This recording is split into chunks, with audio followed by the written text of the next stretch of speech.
Welcome to FNGMAT's Ask Atul Jose series. I'm Atul Jose. In today's episode, I have a question from a reader who asks, I have a GMAT 750 and applied to M7 schools last year, got dinged in 5 without an interview, waitlisted in 1, and rejected after an interview in 1. How should I approach the M7 MBA reapplication process? The rejection pattern reveals something about your application. Since you only got one interview invite from the 7, there is a definite weakness in your narrative, volunteering or extracurricular, or branding that influence the outcome. Before reapplying, follow these 4 essential strategies. Number 1, the reapplication essay. Not all schools look down on reapplicants, even if most schools promote themselves by saying that from all the applications, close to 10% are reapplicants. The best place to find this is to see whether the school just has one question for reapplicants, or do they allow fresh applications with all the required and optional essays. From the M7 schools, Harvard, Stanford, Kellogg, and MIT Sloan provide reapplicants the opportunity to apply as fresh applicants, while Wharton and Booth only have one question for reapplicants. Columbia also allow reapplications on a fresh slate, but the only criterion is that the gap between the applications should be greater than 12 months. This is because Columbia has 2 entering classes, January and August. If it is just one question for reapplicants, it's an uphill task to persuade the admissions committee unless in the past year you have acquired significant and unique experiences professionally, in volunteering, or through extracurricular. Number 2, goals. The most common reason for rejection are goals that are not aligned with your experiences mentioned through your professional, volunteering, or extracurricular achievements. Schools evaluate your quantitative capabilities through GMAT or GRE Quant, your college transcripts, and even the corrective courses you might have taken to mitigate any weaknesses in statistics, calculus, or other quant-oriented topics.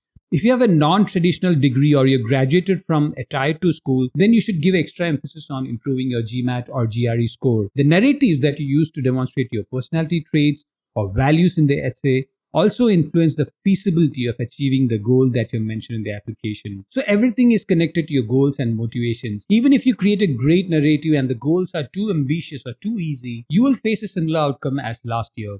Number 3, age. If you have crossed 30 this year, you should understand that unless you are a top candidate from performing arts, Broadway, stand-up comedy, TikTok or YouTube videos, or you are from the military or the government or non-profit, there are certain expectations in terms of the milestones that you achieve professionally when you cross 30. Compared to last year, if you had significant improvement in your contributions to the projects or clients, or you gained a large audience because of your unique brand, then reapply.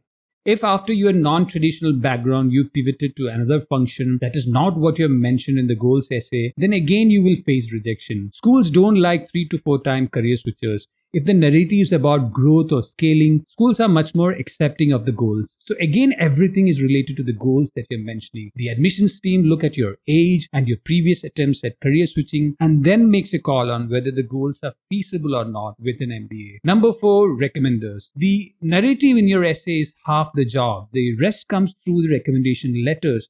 We are not saying that you should write or edit the letters, but all schools expect some guidance from applicants on what to highlight for the recommendation letters. Our recommendation letter editing service at FNGMAT does just that. For supervisors who need guidance, we offer a detailed guideline document as a service. There are some supervisors whose first language might not be English. For such a supervisor, we can assist in translating the terms to common English and help with editing without the intervention of applicants. This maintains the integrity of the process. Also, pick supervisors who genuinely would like to see you succeed. That enthusiasm will show in the letter. They will also cooperate when a consultant helps with a guideline document. Since most schools keep the file of the applicant for at least 1 year, you have to approach reapplication with fresh eyes. I can help you with that. You can reach out to me at store.fngmat.com/contact-fngmat, or you can message me through Skype at fngmat. I'm Atul Jose. See you in the next Ask Atul Jose series.